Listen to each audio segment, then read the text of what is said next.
Hey guys, Viking Princess here, excited to be back with another video.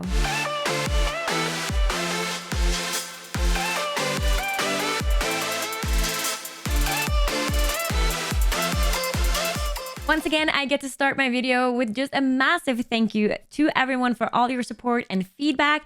Welcome to all of the new subscribers that we're having. I'm beyond grateful and absolutely loving getting to know you guys. So thank you so much. On that note, I also want to let you know what my plan is moving forward. I'm definitely going to be continuing with the game reviews as well as some general health and fitness tips, more aimed specifically for VR workouts. The first one of those are the one that you're watching right now. Today, we're going to be talking about how to get the most out of your VR workouts, no matter what game you are playing. I do work on a lot of other projects outside of YouTube. So when we hit that 1,000 subscriber mark, I'm going to do a new introduction video where I'll take you behind the scenes, show everything that's happening in the Tina land or Viking Princess land. There's a lot of really exciting things happening, so I can't wait to share that all with you very, very soon. In addition to everything that's happening, I am also contemplating adding some live streams to this channel where I do some VR workouts or maybe some VR gaming. So if that's something that you would like to see, definitely let me know in the comments below. For today, I am going to show you some simple tips and tricks that you can implement into your workouts right away to make sure that you get the most out of your sessions. First thing we want to talk about is the setup. You want to make sure that you are in a space that is big enough for you to do your workouts comfortably. Make sure that you at least have enough space to reach your arms out straight to the side, front and back without touching any objects or walls. Depending on what games you are playing, you might also want to add a little bit of extra space for some side and front to back movement. However, there are lots of games that don't require you to move around if that's not possible for you. Make sure that you are wearing clothes that are loose and comfortable, and avoid any thick seams, as these can really rub on your skin and just cause irritations and even wounds. I get all of my workout wear from the Great North. I'm going to put my affiliate link down in the description below, together with a code to 30% off. As I have yet to come across a VR game that includes jumps, it is safe to do these workouts without shoes. Unless you have some kind of condition such as plantar fasciitis or been recommended by a doctor to always wear shoes, you can do this barefoot or in your socks. Make sure that you do have proper grip on the floor. So if you are wearing socks, make sure that you are either on carpet or that you are using Pilates or bar style socks that has grip under them. If you are wondering what those look like, I do have a pair right here. Just kind of any kind of plastic grip like you had when you were a kid, right? Like little babies running around on the floor. Just want to make sure you're not falling. You can get them as like a half sock or also full knee socks if you want. If you are on carpet, you do want to make sure that you are aware that you aren't going to be able to twist your feet as easily as you can when you are on hardwood floor or tile. I will get into more details about this later, but be aware that you do need to think about this when you are doing your workout so that you avoid putting any extra strain on your knee and avoid injuries. In order to have a good experience when you are doing your VR workout, it is important that you are comfortable. I have gone over in this video right here how I set up my headset. I have a silicone inlay and a padding on the back just to make sure that the headset sits comfortably on my head. It doesn't shake when I'm moving and jumping from side to side, and I can wear it for at least a couple of hours without getting any headaches or strength pains. The silicone inlays is also super handy, as I do wipe it down several times during my workout because, you know, it gets sweaty when you're out there. When you start your workout, it is super important that you do a proper warm-up. Yes, I've been saying this so many times, but I'm going to say it again anyways. Warm-ups are so important. Warm-ups are, as the word suggests, there to help warm up your muscles by increasing the blood flow, increasing oxygen delivery, slowly bringing your heart rate up, and preparing your body for the work that is coming. Doing a proper warm-up don't just prevent you from having injuries, but it also make it possible for you to do more work and you'll get more out of your actual workout. Every warm-up should be including a general phase as well as a specific phase and be about 5 to 10 minutes in length. The specific phase means that you are focusing on warming up the muscles that you are going to be using in your coming work. In VR, we use our arms and back a lot.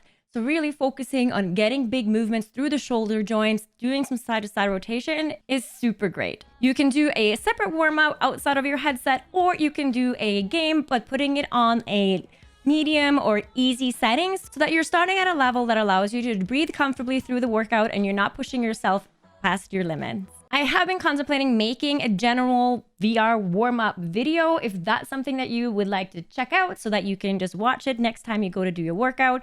It will be outside of the headset. Let me know in the comments below and I will definitely get working on that. Now, before you start your actual workout, you have to decide on why you are working out. One of the greatest mistakes that I saw as a personal trainer or working in gyms for so many years are people that are doing workouts that aren't actually going to give them the goals or results that they are seeking. So make sure that you know why you are working out. Is it to improve your cardio? Is it just to get moving and increase your overall health and wellness? Are you trying to tone your muscles, or are you wanting to push your fitness level to the next level? You can do all of these things in the VR, and going into the details of each of them is just too much to cover for this video. So I suggest you just make sure you have your goal and do a quick Google search so that you are working out for what you want to achieve. Just remember, more is not always better. Getting to the workout themselves, here is a few things that you should consider. Certain movement will increase or decrease the intensity of your workout. One of the things that we see a lot of in VR is your levers and your range of motion. These two things are very closely connected. When you are extending your arms and rotating your arms extended, you are working with a bigger lever than if you have your arm close to your body while moving. The bigger lever is going to lead to more work and also more toning opportunities. Range of motion works the same way. If you are squatting deeper, you're using more range of motion and you're going to have a more difficult or harder workout. When you're picking your difficulty level within the game, select a level that allows you to work on a greater levers and use as much range of motion as possible. This is really going to help you get the most out of your workout and increasing your toning opportunities. Using my favorite game at the moment, Audiotrip, as an example, yes, I can do the workout at the hard level.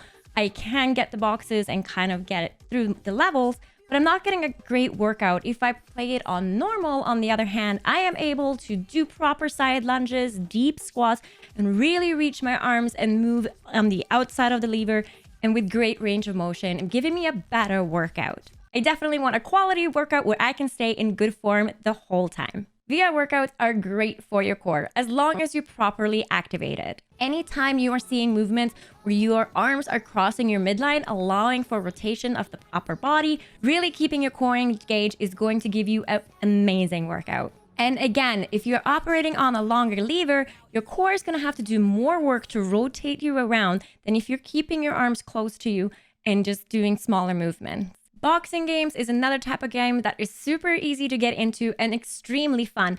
But to get the most out of it, you have to make sure that you are set up properly and that you are working on your technique. Familiarize yourself with the different strokes. You have your jab, cross, hook, and uppercut.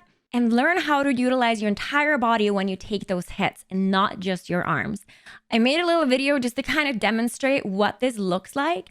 You can definitely hit your targets by just waving your arms around and throwing them in the air, but you're not exerting any force and you're putting a lot of the stress on your upper shoulders and delts.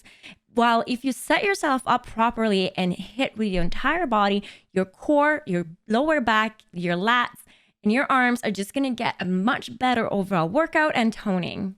You will also be able to hit with a lot more force, giving you a higher high score. When you are doing your punches, make sure that you're engaging your core and rotating through your hip, bringing your entire body into that punch. You're not just hitting with your hand, you're hitting with every muscle that you have. This is where if you are on a carpet, it becomes very, very important to make sure that you are set up and that you are loosening up a little bit on your toe grip so that you can rotate safely without jerking your knee.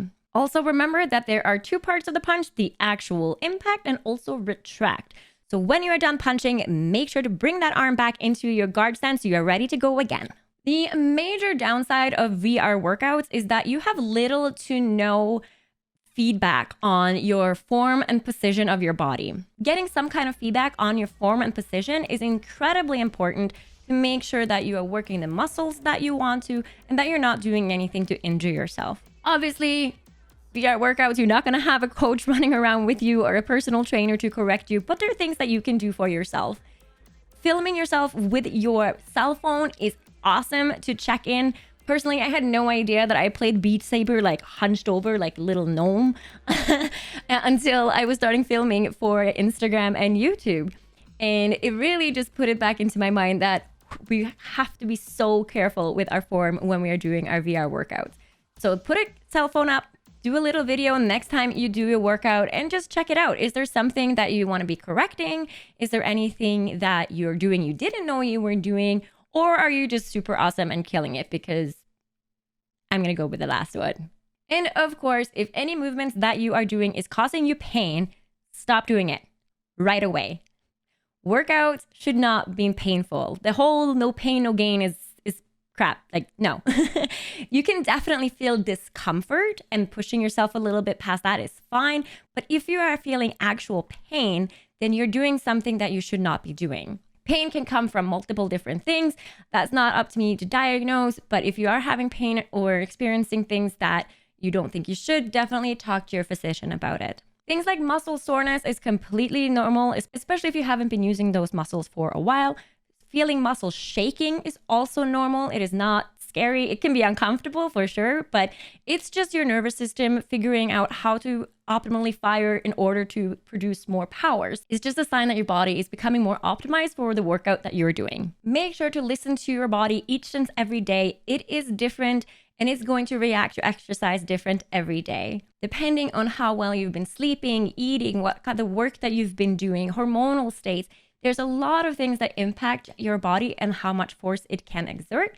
So make sure that you listen to where you are that day. And just because you did so-and-so 2 days ago doesn't mean that you can do them today. Some variations is completely normal and expected. So take proper care of your body. That also means hydrating a lot, which might mean that you have to pause the game just to get some water in, but make sure that you are hydrating. If you are someone like me who sweats a lot, I would also recommend that you add some electrolytes to your water just to help your body actually utilizing it. When you are done your workout, make sure to do a proper cool down. This might be playing the game on a low setting again or going for a walk. The goal of the cool down is to bring your heart rate back down to a comfortable and safe level. If you're using a heart rate monitor, keep an eye on it. Get down below 100 beats per minute if you can, and make sure that you can breathe comfortably, generally through your nose, before you go and sit down. We are also using a lot of muscles in these workouts where proper stretching routine is also important. Stretching the muscles that you've been working on, generally your glutes, legs, shoulders, and back. Again, this is a video I am contemplating making. So if you want to be able to jump into the channel and just press play at the end of your next workout and have a 5-10 minute stretch routine that you can follow, let me know in the comments below and I will also add that to my schedule. If you have been doing a toning focused workout, it can definitely be beneficial to take a protein isolate or some kind of protein supplement within half an hour of your workout. A whey isolate is great because it is really easy for your body to absorb. But if you're looking at these things, make sure that you are getting a good quality product. A whey powder should not be more than about 100 to 110 calories per 25 grams of protein. This is also pretty much the only supplement that I would recommend. There are, of course, tons of things on the market like pre-workouts and all these things, but these supplements are made for very hard impact, max lifting and weight training workouts, and not for the kind of workouts that you are doing in a VR. And a lot of the ingredients in these products can be harmful long term. So that is all I wanted to cover for this video. I hope that you found some tips and tricks in there that is going to be helpful for you. Definitely just make sure that you're listening to your body. Pick a level of the workout that is going to give you the most bang for your buck, which isn't necessarily the highest level. And make sure to let me know in the comments below if there was anything you thought I was missing from this video. You can, of course, come over to Twitch where I stream every Monday to Friday and ask me questions there if you want, or just jump into Discord and send me a DM. And of course, if you are still here, make sure to like this video, hit that subscribe button if you haven't done so yet. I'm going to be back next week when we check out the new paid feature of Fit VR. Thank you so much for watching. I will see you then.